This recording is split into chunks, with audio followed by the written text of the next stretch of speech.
करड आहेत मित्रांनो, ही 10 करड यांना एवढी मी शेवरी टाकली होती. ही बघा डायरेक्ट साली सकट त्यांनी काढून टाकली आहे. आणि हा बघा आमचा बोकडू आहे. हा बोकडू आणि हा बघतोय बघा कसा लगेच मोबाईलमध्ये. हा बघा कसा आहे बोकडू. हा एवढा मोठा झालाय.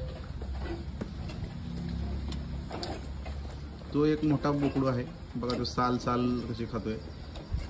पूर्ण झाडाची ती जी साल आहे ती बी खाते. साल बी त्यांना खूप आवडते.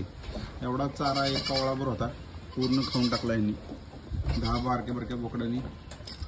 आणि ते एक मोठा बोकड आहे तिकडे बांधलेला, त्याने बी जरा थोडीशी मदत केली, एवढी नाही पण जास्त नाही. यांनी जरा जास्त खाल्ले ॲज कम्पेअर टू त्या मोठ्या बोकडाच्या. आणि बघा हे सगळं इकडे फरशी टाकून घेतली आपण. हे आता झाडून लुटून काढलं, मी साफ करून घेतलं. खावा.